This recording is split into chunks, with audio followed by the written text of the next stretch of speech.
Yakap, Balik Eskwela at update sa partnership ng DOLE at PhilHealth para sa workplace healthcare access. Ating pag-uusapan kasama si Ms. May R. Villa, Acting Vice President for Corporate Affairs Group ng PhilHealth. Magandang tanghali po, Ms. May. Magandang araw po sa inyo. Yes, good noon po sa inyo, Sir Joshua. No? Magandang umaga din po sa ating mga viewers ngayong hapon.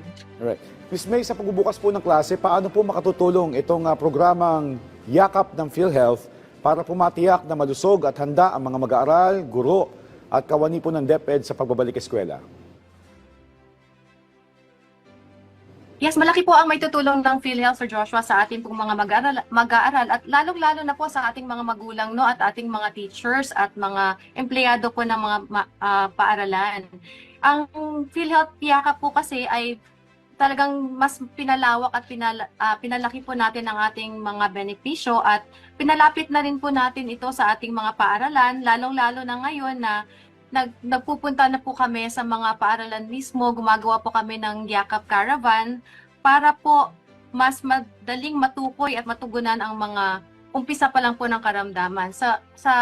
Para po sa kaalaman ng lahat, ang Yakap po ay isang programa po ng PhilHealth na primary care benefit at ang layunin po nito ay mailayo tayo lahat sa sakit. So lalong-lalo na po sa mga learners po natin na mas madali po silang magkasakit lalo na pag sila po ay nag-aaral at saka naglalaro.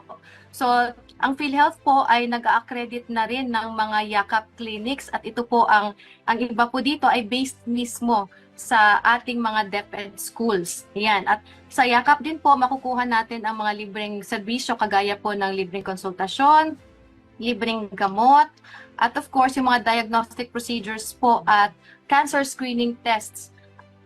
Kasama po dito kung kinakailangan po ayon sa rekomendasyon po ng ating Yakap physician. At syempre po, dahil po meron po tayong coverage ng PhilHealth Yakap, mas panatag po ang isip ng ating mga magulang, no? At saka of course ang ating din mga teachers at mga empleyado ng mga paaralan dahil po covered na po sila ng PhilHealth Yakap. Yan Okay. po, sir. Alright, well, Ms. May, napapanahon ito dahil ngayon tagulan na at nagsimula na habagat season. Pero sa kasalukuyan po, ilang mga paaralan pa lamang po o mga eskwelahan pa lamang po ang naikinabang sa Yakap at ano po ang plano ng PhilHealth para mapalawig pa ang programa at mas marami pang paaralan at estudyante sa buong bansa ang maabot nito? Noong 2025 po kasi, may pinirmahan po na Memorandum of Agreement ang aming PhilHealth President and CEO, si Dr. Edwin M. Mercado, at saka po si DepEd Secretary Sonny Angara. At dito po sa MOA na to, ay nagkaroon po ng undertaking po ang DepEd na magpatupad ng sistema para sa PhilHealth registration at para maging sentro ng kalusugan ang mga paaralan natin bilang maging Yakap Clinic ang kanilang mga school clinics. Yan. At syempre, kung meron po tayong Yakap Clinic mismo sa loob ng paaralan, ito po ay makakabenepisyo sa ating mga mag-aaral at titiyakin po namin sa PhilHealth na rehistrado po ang mga estudyante natin at madali po nilang ma-access ang mga benepisyo po ng PhilHealth Yakap. At yan po ay isa sa mga pangako ng PhilHealth na siguraduhin na meron pong accessible na benepisyo ang ating mga learners at teachers. At nasabi mo nga po na yun nga, meron na po tayong Yakap clinics na accredited, no? Sa listahan po namin ngayon, meron po kaming 12 na po na DepEd schools all over the Philippines na meron na pong Yakap clinics na accredited sa loob po mismo ng kanilang eskwelahan. So, inaanyayahan po namin ang mga ibang eskwelahan din po na meron pong clinic sa loob ng kanilang eskwelahan na kung pwede po ay mag-apply na po for accreditation ng kanilang schools para maging Yakap clinic po ito. Okay. Well, para po sa kaalaman ng ating mga magulang, Ms. May, gaano po kalaking bagay o paano po nakakatulong yung regular consultation sa isang primary care provider para po mabawasan ang absenteeism ng mga mag-aaral, maging ng mga guro? Well, ang napakaganda po kasi ang PhilHealth Yakap ay inaalagaan na po kaagad ang ating mga learners, ang ating mga guro, bago pa man tayo magkasakit. So yun po ang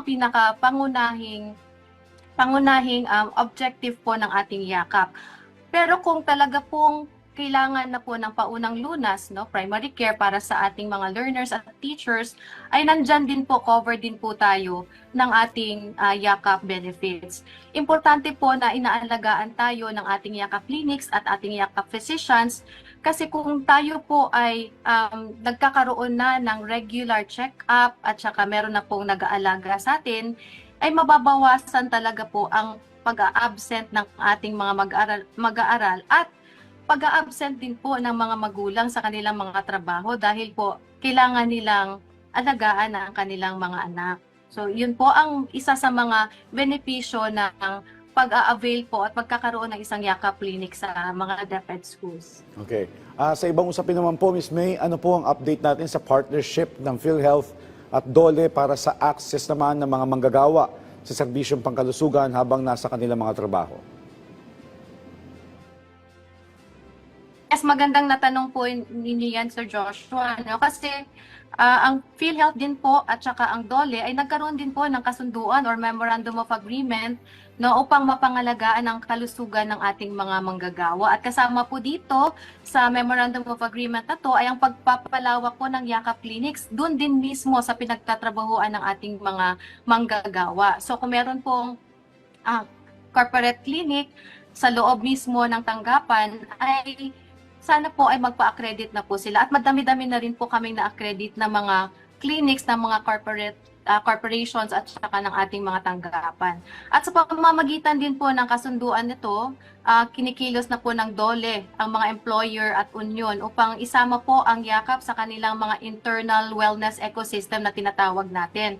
So ibig po sabihin dito, Sir Joshua, nagiging bahagi na po ang PhilHealth yakap sa mga pangunahing benepisyo ng mga empleyado. At nagpapasalamat po kami, no, kay Secretary Francis Tolentino na naglabas po siya ng bagong-bago po to Labor Advisory number 10 series of 2026. Nakalagay po dito yung guidelines on workers registration under the PhilHealth yakap or Yaman ng Kalusugan Program. No, ay pinagtitibay lang po nito ang suporta po ng Department of Labor and Employment sa programa po ng yakap. At sinasabi din po dito sa labor advisory na to that all regional offices po are directed to promote awareness on the importance and benefits of PhilHealth yakap registration and also to actively participate din po sa nationwide information and advocacy campaign. So sana po lahat po ng ating mga tanggapan, ng ating mga heads of offices, private and government man, ay sumali na po tayo sa yakap program at saka isama na po natin ito sa inyong mga internal benefits po ng mga manggagawa. Okay. Well, Ms. May, with that being said, since nabanggit nyo nga po private o government man, hinihikayat nyo po na magkaroon na mai-integrate yung yakap program sa kanilang mga corporate clinics. Paano po natin tinitiyak na hindi ito redundant dahil yung ibang mga private corporation, meron sila mga sariling healthcare providers?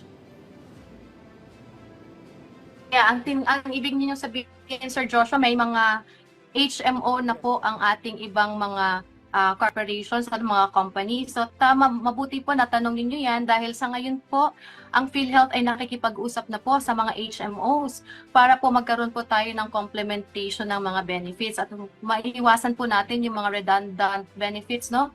Dahil meron po tayong mga benepisyo na makukuha sa PhilHealth yakap, kagaya po ng konsultasyon, kagaya ng mga medicines at saka yung laboratory test, and even the cancer screening test po, ay kasama na po dito sa yakap. So kung hindi po, kung yung mga HMOs po natin ay may ganitong mga benepisyo, mas maganda po sana na magkakaroon ng complementation ang HMO at saka PhilHealth na hindi po magkakaroon ng redundancy.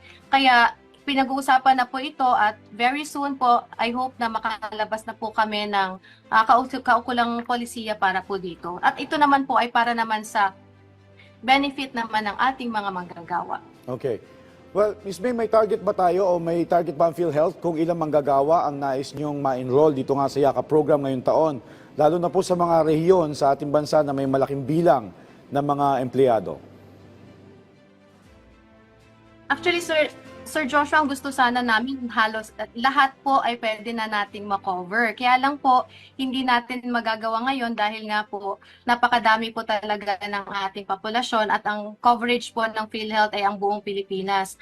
But siguro masasabi ko lang with regards to the Yakap Clinics, mas gusto po sana naming mapalawak din ang aming coverage at aming accreditation dito sa Yakap Clinics dahil sa ngayon po nasa 4,287 na po ang aming accredited Yakap Clinics nationwide at gusto po sana naming i-expand pa ito up to 6,000 Yakap Clinics bago po matapos ang taong 2026.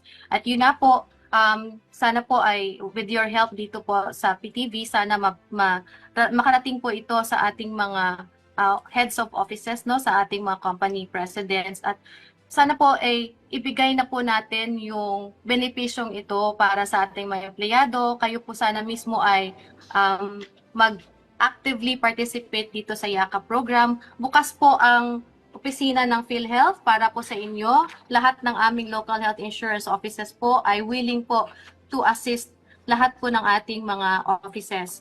At Sir Joshua, mabanggit ko lamang po na itong aming yakap para sa manggagawa ay ginawa na naman ni-launch namin ito nung May 1 mismo na ngayong taon. Pero ito po ay isa sa mga priority programs ng PhilHealth ngayon na sana ay mas makover namin ang mas madaming manggagawa dito sa buong Pilipinas po. Okay. Ms. May, bago po tayo magtapos, para po sa kaalaman ng ating mga kababayan, partikular na sa Mindanao, ano po yung mga agarang serbisyo o benepisyo ng PhilHealth na maaari nilang ma-avail, lalo na yung mga nasugatan at iba pang biktima ng malakas nga po na lindol na naranasan nila kahapon? Well, lahat po ng aming benepisyo ay available kahit maman may lindol po o wala, Sir Joshua. So yung mga local health insurance offices po namin sa buong Pilipinas, lalo-lalo na po yung aming mga PhilHealth regional offices na kasama po ngayon dito sa naapektuhan ng lindol ay bukas po para magbigay ng benefits. At meron po kaming accredited hospitals, no, at saka accredited Yakap clinics na pwede po magbigay ng services para po maka-avail din sila ng PhilHealth benefits. Kung meron po silang gustong itanong sa amin, meron din po kaming Facebook page, Sir Joshua, no, we have the PhilHealth official Facebook page. Even po yung PhilHealth Yakap, meron din po kaming separate Facebook page for that. At para naman po sa kung mas urgent po, pwede po silang tumawag sa aming 24/7 hotline, 02-8662-2588, or tumawag po sa aming mga mobile numbers po, 0998-857-2957, or 0968-865-4670. Or meron din po kaming para sa Globe subscribers po, 0917-127-5987 at 0917-110-9812. Again po, lahat ng mga PhilHealth offices po namin ay bukas para po magbigay ng direktang services or answers po sa mga inquiries nila. Except lang po dun sa mga areas na talagang meron pa pong affected po na hindi pa kami pwedeng mag-open. Okay. Well, tama po, lahat po ng impormasyon na inyo nabanggit ay makikita po sa inyong official Facebook page at ibang social media accounts. Tama po, Ms. May? Yes, yes po, Sir Joshua. Alright. Well, on that note, maraming salamat po sa inyong oras, Ms. May Arvilla, Acting Vice President for Corporate Affairs Group ng PhilHealth. Thank you, ma'am. Maraming salamat din po. Thank you.